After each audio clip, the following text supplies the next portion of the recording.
Oh, je garde ma puissance, cela peut bien passer votre chemin. Moi je ne suis qu'une enfant de la France, à l'ennemi je ne tends pas la main. À l'ennemi.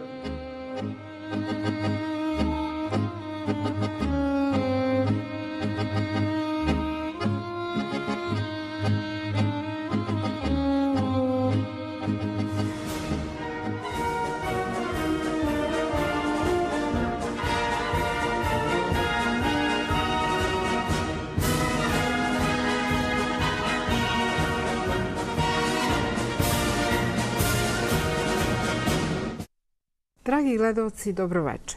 Vi gledate emisiju Pariz, Beograd, Moskva, jedinu emisiju na televiziji u Srbiji koja se bavi psihogeopolitikom i koja nastavlja da vam govori istinu o Evropi, o svetu i naravno o velikom novom kontinentu koji se budi, a to je Evroazija. Mi smo oni koji govore unapred šta će biti u svetu i u Srbiji i vaša pitanja su tokom čitavog leta dolazila. Napravili smo jednu malo veću pauzu, a sada ćemo nastaviti u toku jeseni i zime i bit će naša emisija sve bolja sa što više uključenja. Mnogo je bilo vaših pitanja za sve tri zemlje i zato smo izabrali samo neka i danas počinjemo našu, dakle, pravu, istinitu, autentičnu, evroazijsku, evrorusku priču sa pravom Evropom, pravom Srbijom i pravom Rusijom. Rusku federaciju, veliku Rusku federaciju predstavlja, ja to uvek kažem, doktor psiholoških nauka ovde prisutna Marina Aleksandrovna Galogaža. Dobro večer, Marina. Spasiba tebi što ti zdjes, što ti prijehala u Serbije, ti si ovdje, ti ovdje živiš. Ja sam domaća. Ti si domaća, dobro, ali ja tu uvijek tako počinjem. A veliku i autentičnu i pravu Francusku koja se upravo oslobađa, odnosno kida teške lance, mukotrpnu, ali valjda će se osloboditi. Predstavlja geopolitičar koga svi znate, Yves Bataille. Dobro večer, Yves. Dobro večer. I naravno Srbiju. Kao što znate, predstavljam ja. Naša priča je zajednička jer mi smo jedan luk i mi smo ona prava trilaterala, autentična.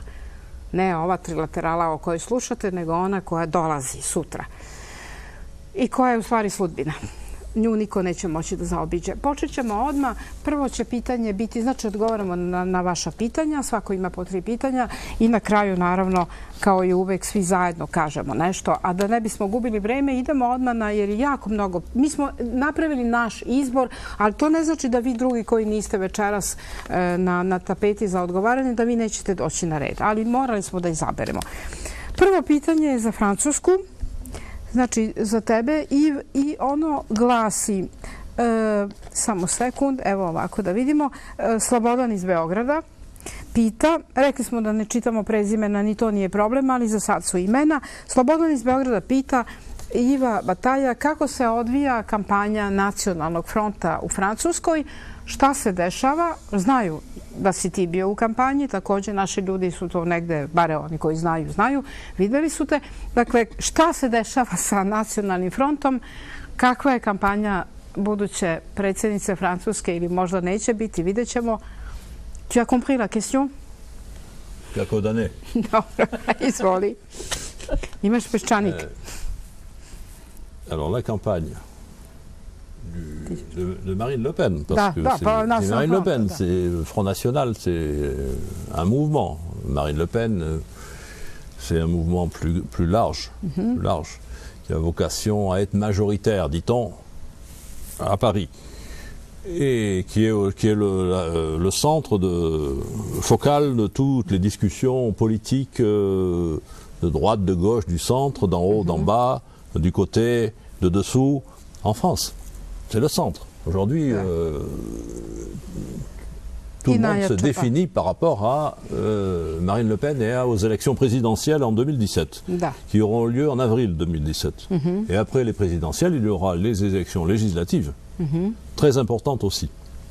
Bon, alors la campagne, elle est commencée, et en même temps, elle n'est pas commencée, parce que on ne sait pas qui sera le candidat de la dite droite, l'UMP, les Républicains et compagnie, et tous ces groupuscules divers, et ni de la gauche plurielle, la gauche mondaine, la gauche sociétale, la gauche caviar, la gauche américaine, la gauche cosmopolite, la gauche xénophile, la gauche xénomaniaque. Homophile, etc. Homophile, zoophile, nécrophile, etc. Bon. On ne sait pas, parce qu'ils font des primaires à l'américaine. Ils imitent les Américains. Et ils font des élections pour savoir qui sera le meilleur.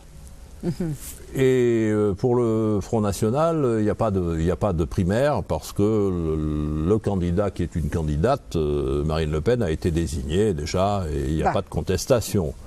Alors, cette campagne qui a commencé et qui n'a pas encore commencé, se profile dans un contexte agité en France.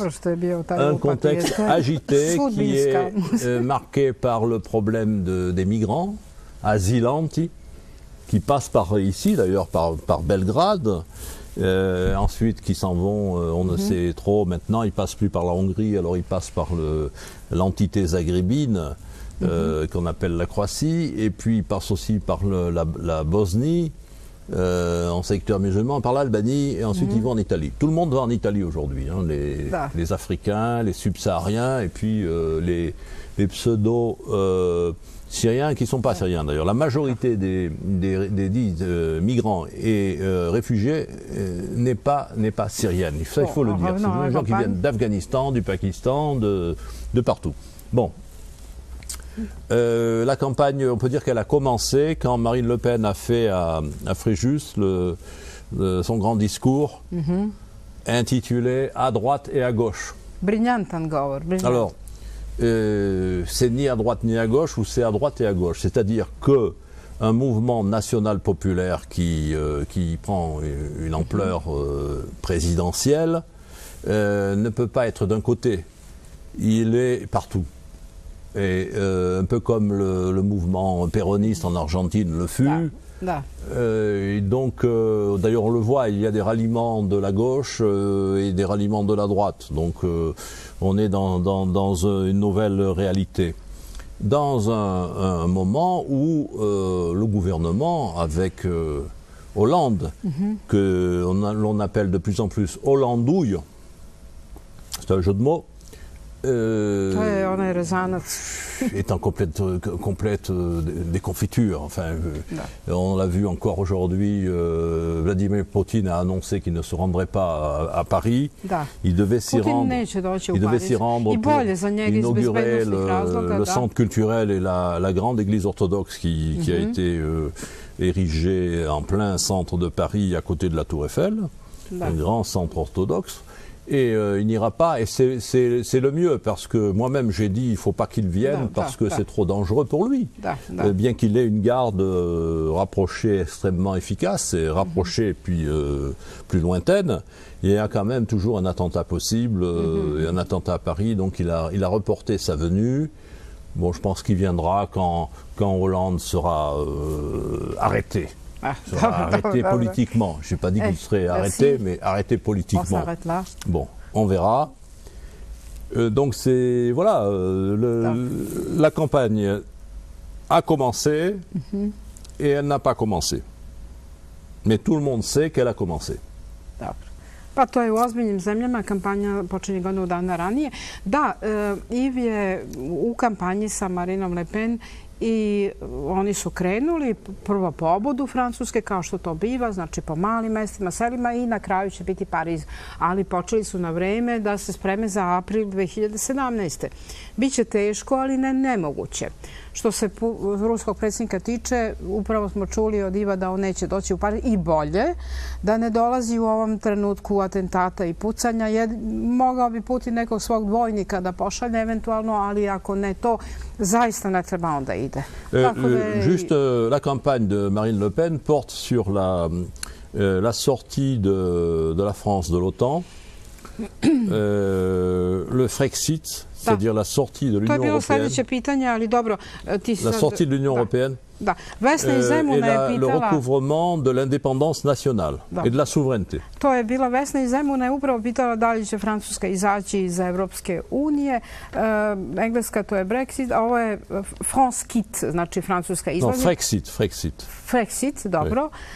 Evo, Iv je upravo odgovorio na ovo pitanje. Znači, to je nije suština, ali to je jedna od glavnih tačaka programa Nacionalnog fronta. Zna se zašto, a još ćemo objašnjavati.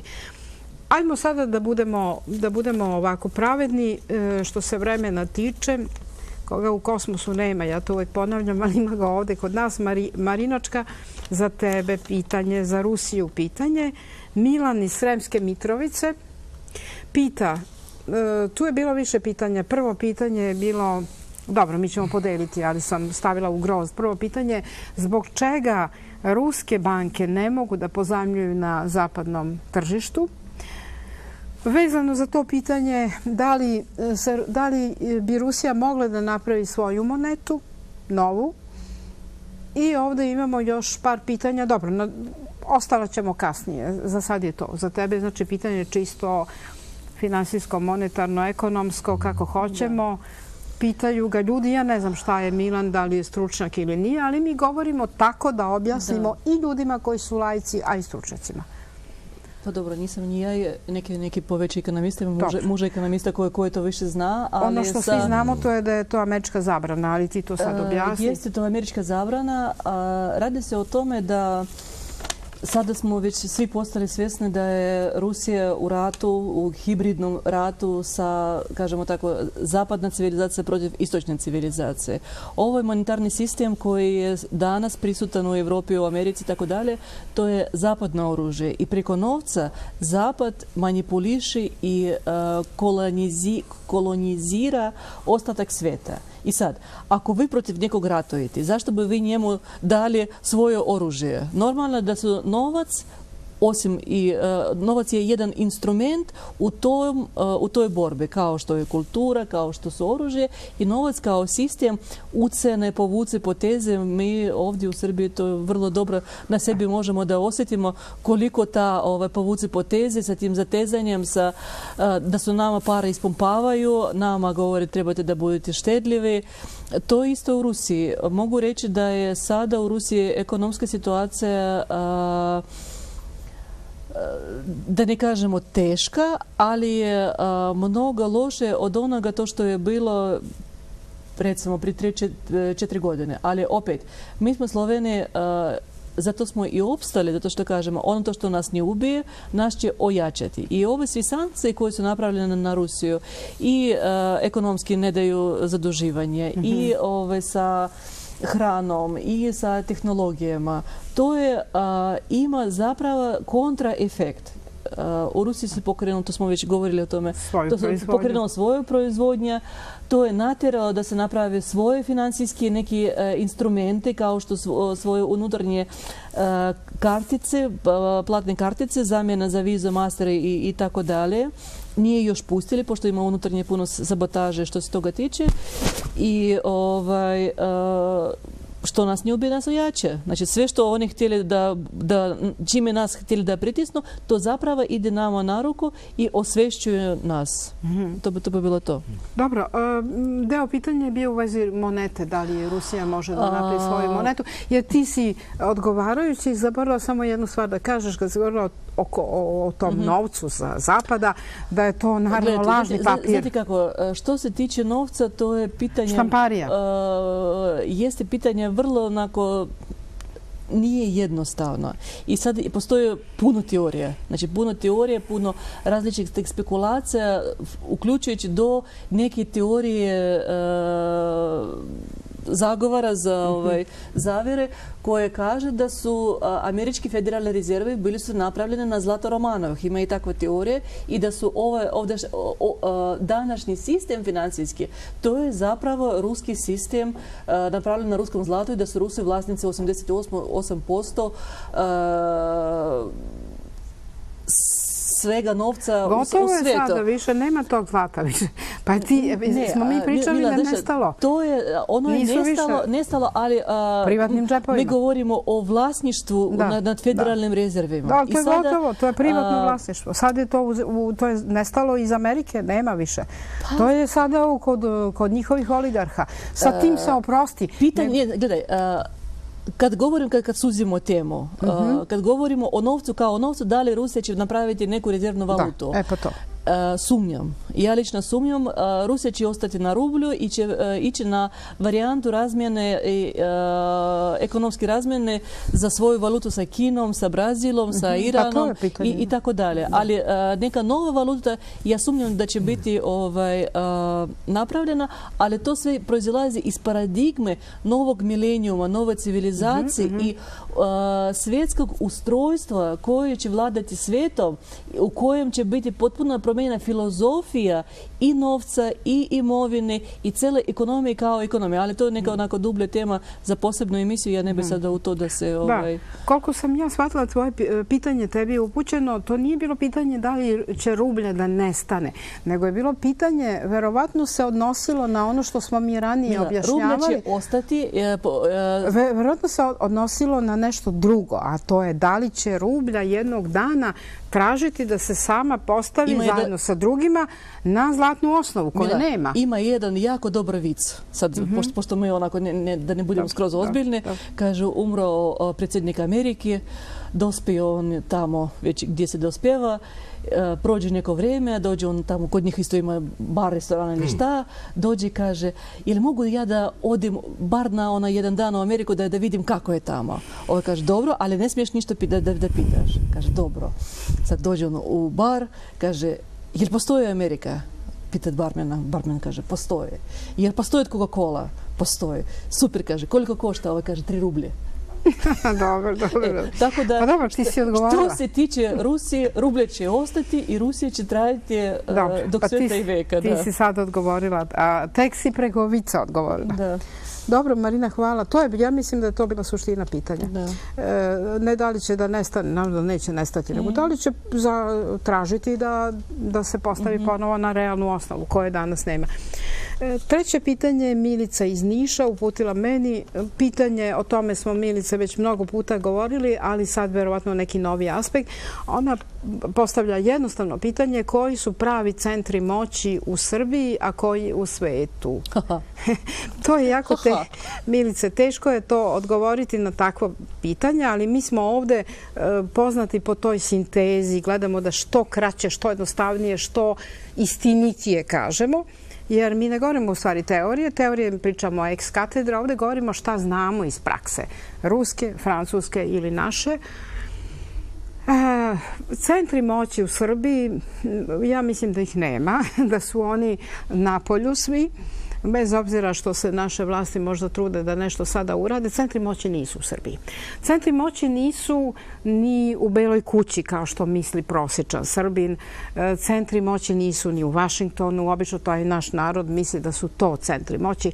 Ne, Milice, ja bih rekla najkraće. Postoje samo 2 centra moći u 21. veku i to su 2 velike banke i 2, rekli bismo ne 2, nego možda više kartela, ali 2 velike banke. Jedna se zove JP Morgan, a druga se zove Goldman Sachs ili Goldman Sachs, kako god želite. To su pravi centri moći. Samo to i samo to.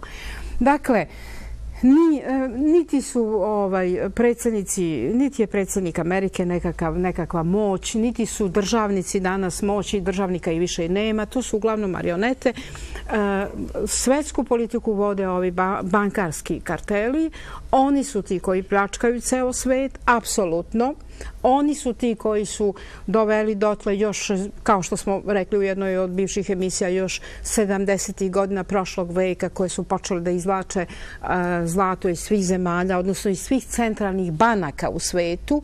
I ja to uvek kažem, to je važno da znate za naše gledalce, u Varšavskom bloku, bivšem sovjetskom bloku, sovjetska Rusija, koje voli, koje ne voli, nije pljačkala centralne banke zemalja Varšavskog bloka. To To moramo da kažemo. Dok u NATO savezu i u Atlantskom bloku američke banke, odnosno ove banke, pljačkale su sve centralne banke Zapadne Evrope. I zato ćeš, Milice, ja sam prešla na ti, mi smo s vama kao sa Bogom, znači na ti, zato ćeš vidjeti, i to ćemo kasnije reći, da je danas centralna banka Nemačke potpuno opljačkana. Mi Srbi obično mislimo da su Nemci bogati. Ne, Nemci su sirotinja danas, tek ćemo da vidimo. Oni su u teškom stanju, njihova banka je opljačkana, izneto sve iz nje. To su ove dve banke uradile. Vidjet ćemo da je isti slučaj i sa Francuskom. O tom potom pričat ćemo o tome. Dakle, šta su centri moći? Naravno, nikakav Obama, niti Nobelova nagrada i te gluposti koje Amerika daje. Ne, centri moći su ova dva velika kartela. Oni ceo svet opelješe. Srbiju su naravno opljačkali već posle oktobra i Srbije se i dan danas, nažalost, iznosi to zlato. Nemačku su opljačkali. Merkelova je nedavno morala da protera jednog agenta centralne obaveštajne agencije, da ne kažemo tu ružnu skraćenicu američke, zato što su dužni, strašno mnogo su dužni čak i Nemačkoj. Naravno. I, dakle, da završim sa tom pričom, ali samo jednu anegdotu za kraj. Dakle, Milice, Wall Street je centar zločina. Wall Street je centar zločina i to je za spasavanje Wall Streeta Amerika preko svojih čauša u Evropi opljačkala je sve evropske penzionere, o tome ćemo nešto reći, jer naši Srbi moraju da znaju istinu o Evropi u koju trčimo, da će oni uskoro biti velika sirotinja. Dakle, Wall Street je mesto zločina, to je inače mesto gde su nekada prodavani ljudski robovi, to je ukleto mesto. I tu se dešava zločin. To je taj centar moći, lažan centar koji će jednog dana da padne. I za kraj još jednu kratku stvar da kažem, za kraj ovog pitanja. Vi znate da desnu štampu u svetu finansijski drže Rockefelleri, a levo Rothschild, pa imate izbor između Rockefellera i Rothschilda. To je otprilike priča o levici i desnici, to je biram između Rockefellera i Rothschilda. A oni su rođaci, inače. Dakle, to je taj izbor koji je lažni. A kako su se Rothschildovi obogatili? Evo još to za kraj. Setite se bitke koja se zvala Waterloo. U toj bici su Francuzi izgubili od Engleza, ali lažni glasnik je došao i rekao da su Francuzi dobili rat. Kada je lažni glasnik rekao da su Francuzi dobili rat, Rothschildovi su pokupili i pokupovali ceo London, a onda je sutradan došla vest da su zapravo Englezi pobedili. Ali bilo je kasno. Ovi su se već pljačkom obogatili. Tu je početak njihovog bogatstva. Tako to danas izgleda u svetu. I tad, naravno, pa to se zna da su akcije tada porasle. Ja skraćujem priču. Dakle, to je koren njihovog bogatstva, a to su oni koji danas su takozvani centri moći koji vladaju svetom, a ne nekakvi... Je veux dire quelque chose. Le pouvoir ne se limite pas à Goldman Sachs et à Morgan, à la banque Morgan. Le pouvoir est diversifié. Mais il y a ce que j'appelle une coupole, une direction centrale, avec des organismes comme le Council on Foreign Relations, CFR, American Enterprise, des fondations, des loges globalistes. L'argent n'a pas de frontières. Valute bez granice. Et les centres de pouvoir sont certes à New York, mais aussi à Londres encore, à Francfort. Et ils sont aussi à Moscou. Parce que le problème de la Russie, le problème de Poutine, c'est qu'il ne contrôle pas le secteur de la finance. Marina je to inače objašnjavala. C'est le problème. Sad ćemo tu, ti kaži Marina. Da, a tu još ima, ja bih htjela da dopunim ovo, to što mi je bilo govorilo, kad govorimo o centru moći. Zadnjih 10-12, tu počeo od 99. godine, kad je počela nova paradigma novog milenijuma, koji je već davno nastao, izmišljena je jedna stvar koja se zove fondove uzajamnog investiranja. Što to znači? To znači da su ti firme, znači ti banke koje se navela, oni međusobno se investiraju, kad nama tu govore da strani investitor, znači i time samim se stvaraju, znači naduvava se vrijednost neke firme, a kad to sve odmota se kaže se ko je vlasnik recimo Apple-a, daje se ime nekog čovjeka koji je onako ekstravagantan, koji je vlasnik 1%. 99% to su ti fondove uzajamnog investiranja koje su vlasnici svih multinacionalnih kompanija, i Procter & Gamble, i banaka. Oni su povezani. Ne, Mila, znači postoji 4 fondacije, 4 fonda koje vladaju 80% firme velikih multinacionalnih firma na kugli zemaljskoj. Znači 4 fonda kojih većina nas ne zna. Ali te fondacije... Najveće Vauxhall, pa Blackstone i tako dalje. Les fonds d'investissement et les fonds de pension. Ali te fondacije ne bi postojale da nema štampanja lažnog novca. Jer, sve to povezano. Pa sve to povezano, ali o uzroku govorimo, jer mi smo i rekli prošlog, jedan put smo to objašnjavali, 1970. godine, još daleke 1970. godine, Amerika je vrlo pošteno, odnosno vrlo profesionalno izglasala da dolar ne počiva ni na čemu. I tu je počela priča o lažnim štamparijama, lažnog papira i možemo da pričamo o bilo kojim fondacijama da nema tih štamparija, one ne bi funkcionisale. Znači, zlata nema rada, ne počiva na radu, ne počiva na zlatu, počiva na štampanju. A tu štampariju ja imam u mojoj kući, pa i mi štampamo one dolare koje smo vam delili i još ćemo vam deliti. Ide to te virtualni novac. I tog virtualnog novca na današnji dan na zemlji 400 puta više od ukupne imovine koje postoji na kugli zemaljskoj. Znači 400 puta ta vrijednost naduvena. Da, ali taj virtualni novac, to je novac koji objektivno gledano... I to mora pući, Mila, prije kasnije. Naravno, jeste. Sva štampanja lažnog novca završavaju se u krvi. C'est le problème du capitalisme financier. I u diktaturama, naravno. Jer kada je u Nemačkoj Kreditanstalt propala banka, Hitler je došao na vlast. Jer to stvara takav štampanje lažnog para, stvara takav haos da to direktno vodi u diktaturu. La Deutsche Bank est en train de tomber. Et le Qatar veut la renflouer. Idemo na drugo pitanje. O Deutsche Banci koju je sada Iv pomenuo. Upravo smo rekli, dragi naši sunarodnici, morate znati 3 najugroženije banke na svetu su Deutsche Banka u Nemačkoj, Societe Generale u Francuskoj, nažalost. U Srbiji vodi Societe Generale jedan divan čovek i vrlo pametan, dobar i pošten bankar, ali to nema značaja. Ja govorim o onoj banci kojom upravlja Amerika. Te 2 banke i naravno treća je isto Francuska, da je sad ne pominjamo, u stvari Paribas, BNP, to su banke koje su najugroženije. Ne grčke banke, kao što mi mislimo. Ne, Deutsche Banka je u propasti. To Srbi ne znaju i to moramo da znamo i da kažemo. Naša emisija služi da bismo rekli istinu. I ono što još treba da kažemo, i odmah idemo na drugo pitanje, penzioneri u Evropi, penzijski fondovi, osiguranje penzionera jadnika, sve je pokupljeno, nestalo. To nas seća na naše sankcije i našu dramu. Evo, to sad oni doživljavaju. Znači, mi govorimo istinu. Idemo odmah na drugo pitanje. Drugo pitanje za Francusku. Malo smo bili duži, ali ovo moramo da kažemo zato što kod nas nema cenzure. Drugo pitanje je za Iva Bataja. Postavila je, drugo pitanje je bila Vesna iz Zemuna, pitala je da li će Francuska izaći iz Evropske unije. Na to smo odgovorili, Vesna.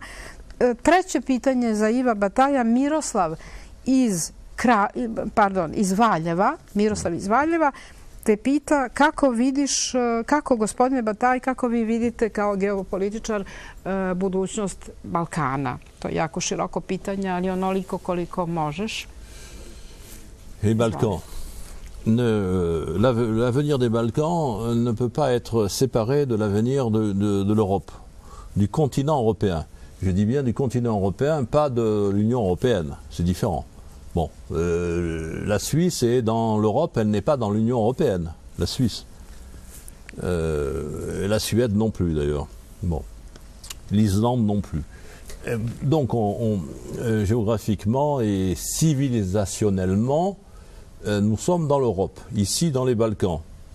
Bon, qu'est-ce qu'ils ont fait? Ils ont voulu ce qu'on appelle le globalisme, ce qu'on appelait l'impérialisme américain, américano-occidental. Ils ont morcelé, ils ont balkanisé la région, balkanisé les Balkans. Pourquoi? Parce que quand on a affaire à de petites entités, on peut plus facilement contrôler les marionnettes. Et puis ces entités, ces micro-États, micro-Derjava, ne peuvent pas résister face aux forces, même face à des entreprises commerciales. Il y a des entreprises commerciales qui sont plus puissantes que des États, surtout dans la région. Donc comment je vois l'avenir des Balkans? Alors je le vois ainsi. Je pense qu'on va avoir affaire dans les années qui viennent à une redistribution complète des rapports de force. Je crois que l'Europe va ressurgir main dans la main avec la Russie à l'est, l'Europe à l'ouest. Je crois que les États-Unis vont être réduits à leur plus simple expression, et c'est une bonne chose. Et c'est une bonne chose d'abord pour nos amis québécois, dont j'ai mis le drapeau ici, parce que le Québec a droit à son État. Le Québec est une nation française des Amériques. Elle a droit à son État, et d'autres populations en Amérique du Nord ont droit à leur État aussi. Donc nous avons aujourd'hui les Balkans balkanisés, nous aurons demain, prochainement, les États-Unis balkanisés. Et au centre des Balkans, la Serbie jouera son rôle et pourra assumer sa mission. La mission de la Serbie est d'être un pont entre l'Ouest européen et l'Est européen russe, l'Eurasie. La mission de la Serbie est d'être un centre de rayonnement et de pouvoir continental. La mission de la Serbie est d'être au centre de la libération du continent européen. Je l'ai écrit au moment des bombardements, j'avais dit au journal Politica que le mouvement de libération nationale du continent viendrait de la Serbie. Eh bien, je le redis. La libération nationale et sociale de notre continent européen, en dehors de l'Union européenne, et contre les États-Unis dominants et hégémoniques, viendra de la Serbie. La Serbie avec, je le répète, l'Ouest européen affranchi, libéré, et l'Est européen avec nos frères russes. Voilà comment je vois les choses. Et c'est très sérieux, parce qu'aujourd'hui, nous avons une grave menace de guerre, et même de guerre nucléaire. Eh bien, je crois que nous arriverons à retourner la situation. Vous allez voir qu'en France, il va se passer des choses très importantes, et qu'à partir du moment où la France sortira de l'OTAN et de l'Union européenne, l'OTAN et l'Union européenne n'existeront plus. C'est pour ça que l'ennemi fait autant de pression sur mon pays, la France. Bravo. Et moi qui suis ici, à Belgrade, un nationaliste français délocalisé, je vous dis que nous arriverons à libérer notre continent. L'histoire n'est pas finie, l'histoire est en marche, et malgré les provocations, malgré la guerre fomentée par les Américains en Ukraine, malgré ce lancer de migrants continu, ces gens sont une chair à canon. Ils ne sont même pas des agresseurs. Les agresseurs sont ceux qui les commandent, ceux qui les dirigent. Et nous savons que cela vient des États-Unis. Donc, malgré ces deux guerres qui sont menées contre l'Europe, aujourd'hui, la guerre en Ukraine, contre le Donbass et contre la Nouvelle-Russie, et la guerre en Italie, dans les Balkans, en Espagne, en France, en Allemagne, en Suisse, la guerre des migrants, nous arriverons à changer la donne et à récupérer notre pouvoir, notre indépendance et notre souveraineté. Mais pour ça, il faut un changement complet de personnel politique et un changement complet de personnel médiatique. Dobro, bravo Iv, evo čuli ste, to je bio i tako se u kampanji sad priča, pa Iv nastavlja kampanju ovde. U svakom slučaju, što god da bude, Nacionalni front je već danas najjača grupa u Francuskoj, ne grupa, nego to je narod čitav i boga mi tamo će giljotina da radi ponovo, a oni se bore i za to da se vrati kazna za veleizdaju. A to će morati i u Srbiji jednog dana da dođe. Tako da kad se Francuska oslobodi, oslobađa se Evropa, a onda naravno idemo sa Rusijom. Sljedeće pitanje je za Marinu Aleksandrovnu Gažu. Za tebe, Marinočka, pitanje, samo sekund, evo Rasija. Dobro, Maja iz Beograda pita koliko tačno broji ruska dijaspora u Srbiji, ako znaš, ako ne znaš otprilike. I drugo pitanje, u stvari to i spojili smo malo da bismo na veći broj pitanja odgovorili, jeste da li je ruski predsjednik doneo zakon o gej populaciji i kako to izgleda? Što se tiče ruske dijaspore u Srbiji. Ruska dijaspora u Srbiji, ja mislim da smo u nekoj od prethodnih emisije pričali, ona nije toliko velika kao što su recimo u Americi ili u Njemačkoj ili u Francuskoj, ali ja kažem mala je, ali zlata vredna. Znači, ovo ljudi koji dolaze u Srbiju, to su ljudi koji su najbliže srpskom narodu i ti koji su kulturno, emotivno nisu u pravoslavlju, nisu u tradicionalizmu, oni jednostavno dugo se ne zadržavaju se ovdje i odlaze. A brojčano, po mojim nekim onako skromnim procenama, do 10.000 Rusa živi u Srbiji. Znači, govorimo o Rusima, o svim Rusima i prvi, i drugi, treći i sada evo četvrti talas. A kad je u pitanju zakon o gej populaciji, jeste, taj zakon je bio donijet. Donijet je zakon, on se tačno zove zabrana popularizacije gej prozelitizma. Tako je. Sad ne znam kako to dobro na srpskom reći. Što znači da su zabranjeno popularizacija svi onoga što nama ovdje u Srbiji navezuje kao neki nazove evropske vrijednosti. I to je zabranjeno za narednih 100 godina. Postoji gej populacija u, kažemo tako, mas medijama, u kulturi, u pop kulturi koja je dio globalne kulture, znači američke kulture, to postoji, znači od toga nemaš kuda da je pobegneš, ali zakonski zabranjeno je promocija gej populacije u Rusiji. To bi bilo to. Zabranjeno, da. Do kog 100 godina. A, 100 godina. 100 godina unaprijed. Dobro, pa to je jedan pristojan period. Pa jeste. Dok se pomre sve što se ne razmnožava, pa... Jo, strašno. Pa šta je to pravda života? Hvala, Marina.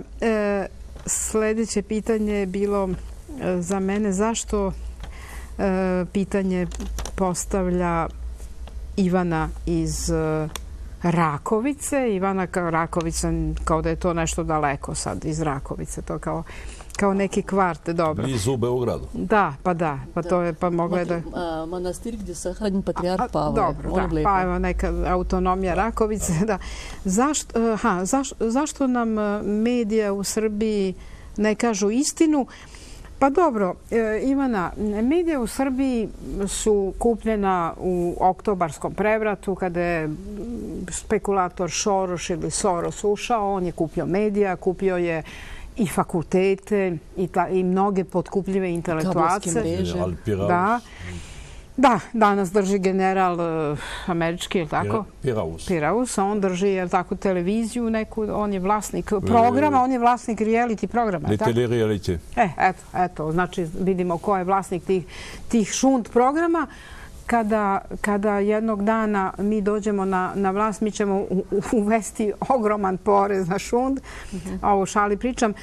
Dakle, vidimo ko je vlasnik i znamo zašto to sve postoji. Ja sam govorila o toj zombifikaciji, psihološkoj umrtljivanju ljudi, da bi bili pasivni, da ne bi bili kritični, da ne bi mogli da se bore, da ne znaju šta se dešava oko njih i da nemaju snagu. Na isti način nam je i vojska uništena, da ne bi došlo do vojnog puča, jer jedino vojni puč rešava ovakve situacije. Dakle, medija su kupljena i medija naravno da nisu slobodne, ali ne treba kriviti neke pojedince, jadne ljude koji rade za vrlo male plate i koji se trude da nešto kaže. Evo, mi smo na jednoj televiziji koja je relativno slobodna. Ali, Ivana, medija nisu slobodna ni u Evropi. francusku televiziju drži upravo pomenuti JP Morgan. Upravo sam govorila o toj banci koja je jedna esencija zla, pa oni imaju veoma mnogo akcija, znači drže TF1, to je njihov RTS. Prema tome njihova televizija jako mnogo laže, ali na sreću oni imaju lepezu istine pa mogu da vide istinu, da čuju kao što mi ovdje predstavljamo to. Znači i njihov RTS, njihova glavna televizija je puna dezinformacija, laži. Oni nikada neće reći da je Nemačka banka propala, da je zlato iz nje izneto, da su osiguranja evropskih penzionera pojedena, bukvalno pojedena. To neće reći ta televizija nikada. Neće reći da postoje već 3 kategorije euromonete. Euro za siromašne, euro za srednje i euro za bogate. Pazite, ako treba neki dokaz, više ne treba. Znači sve je jasno. Već se govori o tome da se uvedu 3 nivoa euromonete i konstatuje se da postoji užasna sirotinja, ti nekakvi slovi koji mogu i ovi bogati kojima ništa drugo i ne treba. Dakle, te televizije tamo također to ne govore istinu i zato mi sa našim prijateljima, antiglobalistima u Evropi, pre svega u Francuskoj, jer je to slobodarska zemlja iz koje će početi oslobađanje Evrope, zato mi govorimo o luku Pariz, Beograd, Moskva, i preko naravno naše televizije Russia Today ili Rusija danas, mi govorimo istinu. Mi smo ti koji govorimo istinu i naravno naš veliki prijatelj Pierre Jovanović u Francuskoj koji nam je rekao sve što se tiče puteva zlata, krađa, onih za koje ljudi ne znaju. Mi smo tu, dragi Srbi, i oni prijatelji Srba koji žive u Srbiji, da vam kažemo sve istino, autentično. Pitajte što god hoćete. Sve detalje znam. Možemo da vam crtamo grafikone, nego nemamo sad toliko vremena u našoj emisiji, ali ona će vjerojatno kasnije biti duža, pa ćemo i to moći da dokumentujemo. Samo trenutak. Koliko je loše stanje u današnjoj, neću reći Evropi, jer Evropa je večna i ona će se osloboditi. Meni je žao i američkog naroda i on trpi. Nego koliko je loše stanje u Evropskoj uniji. Dovoljno samo da vam kažem to da Portugal uvodi taksu na pogled. Lepi prozori koji imaju lep pogled plaćat će taksu. Znači vraćamo se u 17. vek, odnosno 18. kad je bila taksa na vazduh i na pogled. Nemaju više para. Sve je lažni. Lažni dolar je sve pokvario. I ne dajemo ideje. Pa počeli su da uvode taksu na to, pa su Englezi izglasali taksu na obim grudi, pa na dužinu repa psa i tako dalje. Ima mnogo besmislica. Vidjet ćete, to je kao u Zemlji čuda Luisa Carrolla. Tek ćemo vidjeti koliko to sve propada. Ali mi smo tu da kažemo istinu. Znači, Srbijo, ne trči tamo gde propada, ne trči na Titanik. Evropska unija će uskoro biti Titanik. Ivana, iz Rakovice, ja ću sada da završim, da ne bi bila predugačka, ali mi ćemo tebi i dalje odgovarati kroz razna druga pitanja. Ajde idemo na, pošto se i već buni, da nije došlo do reči, ajmo na treće pitanje. Treće pitanje, šta je? Ustanak će tek da bude. Dobro. Treće pitanje je bilo za da li postoje nekakva, est-ce qu'il y a quelques prophéties en France qui disent qu'il va devenir président?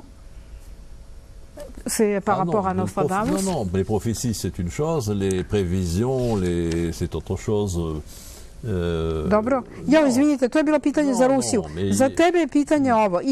Iv, pitanje treće je naš gledalac Darko iz Beograda pita šta se dešava sa časopisom Evropa nacija, da li on izlazi ili će ponovo izlaziti i gde može da nabavi časopis koji se zove Evrazija.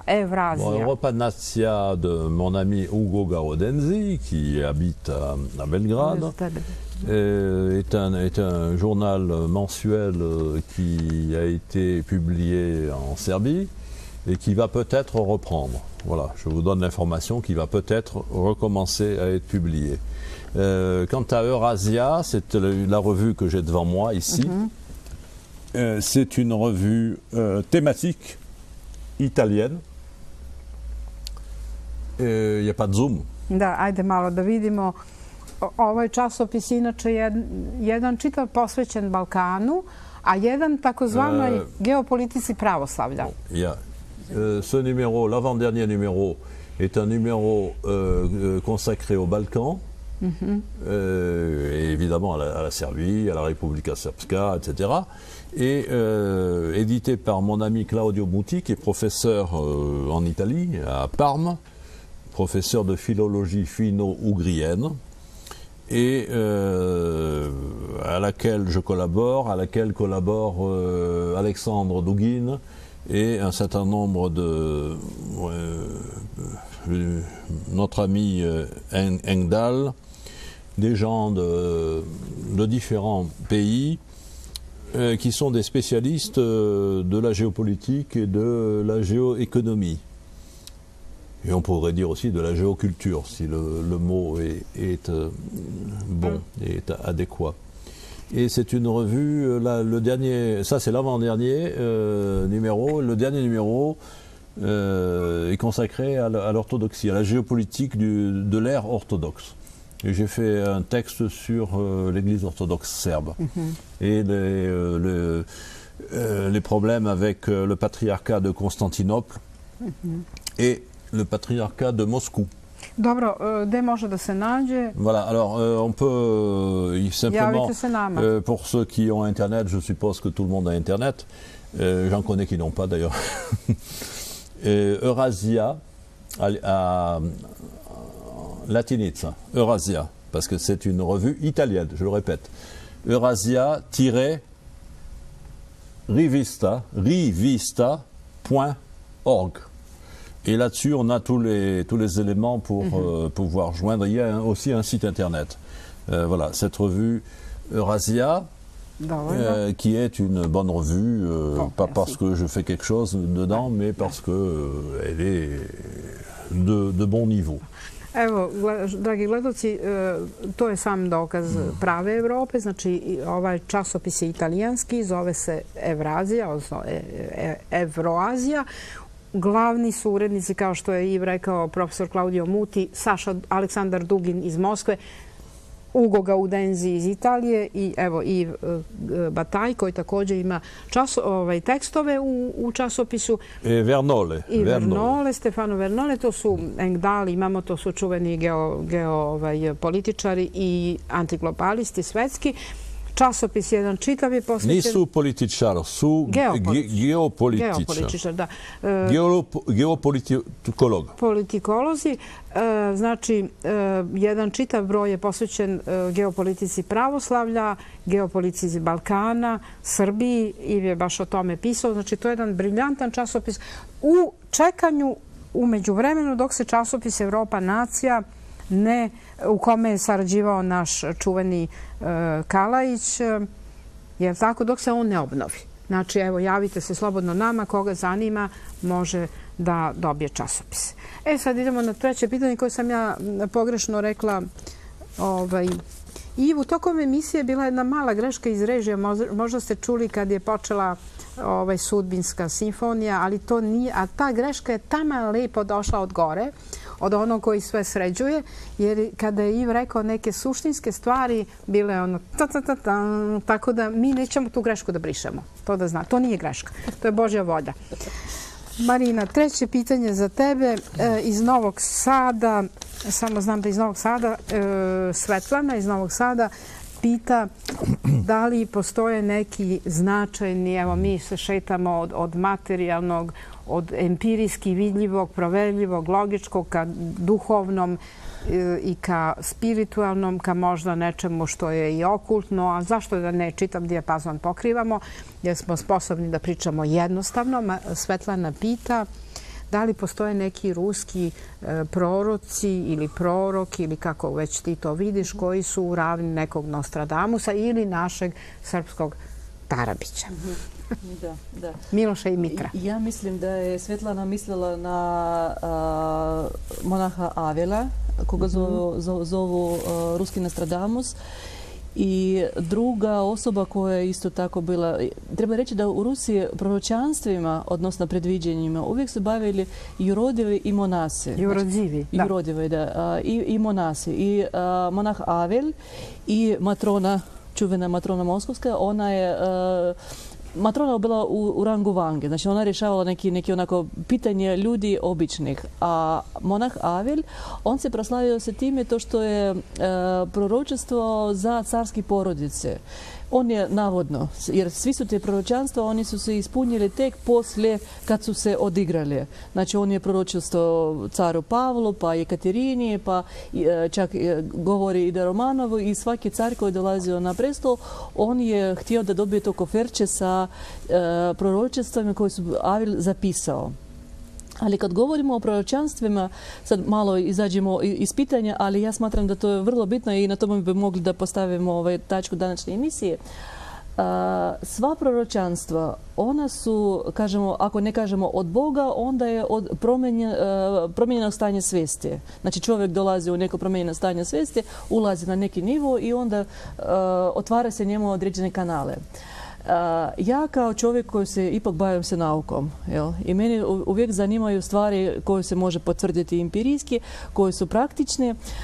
Skoro sam naletila na jednu temu, a koje, mislim, koliko god da to ludo zvučalo, koje se odnose na putnice u vremenu. Znači, to je fenomen koji postoji već dugo vremena, da su ono to što neki zove letičim taniranje, neki svjetličim kuglama, kojeg fenomena postoji jako puno. I to su putnice koje putuju u vremenu. I u Rusiji bio jedan čovjek koji se zvao Gajdučok, on se prezivao Evgenij Gajdučok, koji se pojavio 30. godine i koji je rekao da je on došao iz 23. veka i pričao šta će biti, šta se te dešavati. Na kraju života on je napravio muzej sa slikama od nastanka civilizacije do 23. veka. Neki slike koji su odnose na budućnost su izgorjeli, ali ono to što je bitno, samo minut, ono to što je najbitnije, da je čovjek došao iz Rusije 23. veka, govorio ruski i Rusija onda postojala. Ako postoji Rusija, neće biti smaka smjeta, neće biti trećeg svjetskog rata, živjet ćemo i trebamo da budemo optimisti, trebamo da rađemo djecu, trebamo da brinjemo o svojoj kući, trebamo da brinjemo o svojoj domovini, o svojoj zemlji i da ostanemo normalni i da se ne kupujemo na ti laži kojim nas hrani, ti koji danas grčivo bori se za opstanak. Toga neće biti, bit će sve lijepo i živjet ćemo u lijepom svijetu i na tomu bih ja htjela danas da završim. Tako se završavaju sve ruske bajke koje možete zagledati. Ne, ovo nije bajka, ovo činjenično stanje. Pa bajke su veoma ozbiljne, a pošto je bilo pitanje, naravno mi smo o tim proročanstvima već počinjali priču, rekli smo, čak smo obećali gledalcima da ćemo jednu celu emisiju tome posvetiti. To bi trebali. I mislim da bi to trebalo, ali da kažemo za kraj jeste, to je vrlo zanimljiva priča, to putovanje u vrijeme, jer mi koji se bavimo i ti i ja, tako, istraživanjima onog što još nije potpuno istraženo, a to se sad zove odnosno zove se odavno parapsihologija, ali mi smo to nazvali, da nas ne bi napadali naše kolege iz nauke, jer se mi bavimo naukom, mi smo to nazvali izmenjena stanja svesti i kvantna psihologija. Kvantna psihologija, izmenjena stanja svesti je jedan projekat koji ja upravo vodim, koji je naučni projekat, ali eto mi ćemo se u okviru tog naučnog projekta baviti i onim što je para, što je meta, što je iza. Pa kada je reč o tome... Nije to iza, to u nama. To je u nama, to je naše. Ja sam samo prevela grčku reč. Dakle, kada je reč o tim psihološkim fenomenima, jako je važno, i mi smo o tome već govorili, koncept vremena je strašno bitan jer on zapravo i ne postoji. I upravo u tome jeste suština, jer ako ta 2 veka još ćemo barem živjeti, ono što je strašno važno to je da zapravo svi ti ljudi koji nešto mogu da, kako mi kažemo, vide unaprijed, oni zapravo vide to odmah, kao da je sad, za njih vreme ne postoji, jer oni imaju, što bi rekao naš Nikola Tesla, odličan kontakt, oni su antene, imaju kontakt sa kosmosom, a kosmos im sam kaže da tamo vremena nema, na ovaj način kao i ovde. Tako da je njima svejedno da li oni to vide kao da je sada. Ali tu ćemo priču posebno. Tema vremena vrlo zanimljiva. Zanimljivo da bole i velike pare ove vladare sveta današnje ulažu. Mi smo o tome nešto počinjali u jednoj tematskoj emisiji sa našim prijateljima koji se bave ontologijom vremena, jer tako tu uvek govorimo o Velji Avramoviću, o profesoru Arsenijeviću. Oni se ne slažu, ali su obojica zanimljivi. I o mnogim Veljku Miljkoviću, našem prijatelju, o mnogim fizičarima koji zajedno sa psiholozima i psihijatrima rade na tome, jer mi moramo da radimo. Zato sam ja moj projekat i nazva kvantna psihologija. Zato što ono što danas fizika zna, to ćemo mi istraživati. A ovo pitanje, dragi gledalci, koje je Marina sad odgovorila, vrlo zanimljivo o ruskim prorocima, nije tako okultno kao što bi izgledalo. Ono se i tekako tiče nauke i proročanstava političkih, jer mi, još jednom to da ponovimo, mi živimo u svetu unusa mundusa, znanje je jedno. Samo je veštački podeljeno. I nastavit ćemo.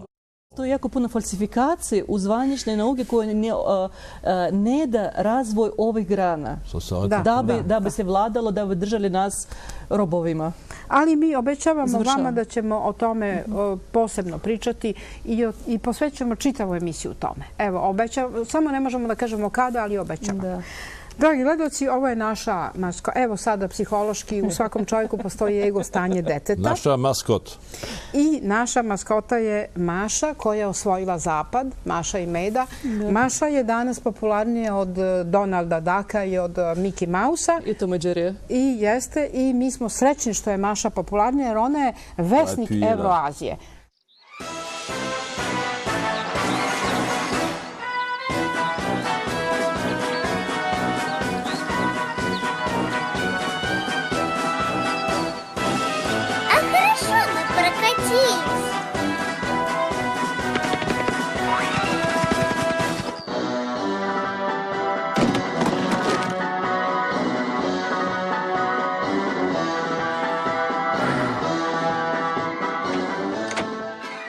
I sad će Maša da kaže nešto. Ajde, draga Mašo, prvo ćeš sa Ivom. Maša. Kaže Vive la France. Koje je tvoje ime? Drži. Ja sam Maša. C'est la fin, Yves. C'est la fin, bon. Ja sam Francuz. Da, bravo. Kaže Vive la France. Vive la Serbie. Marina. Alors. Da zdravstvует Россия. Jače. Da zdravstvует Россия. Mašo. Vive la France. Živela Rusija. Živela Srbija. Macho. Kraj. Vive la France. Aba Hollande. Vive la Serbie. Žive la Srbija. Žive la Srbija. Bravo. Ajde, živi.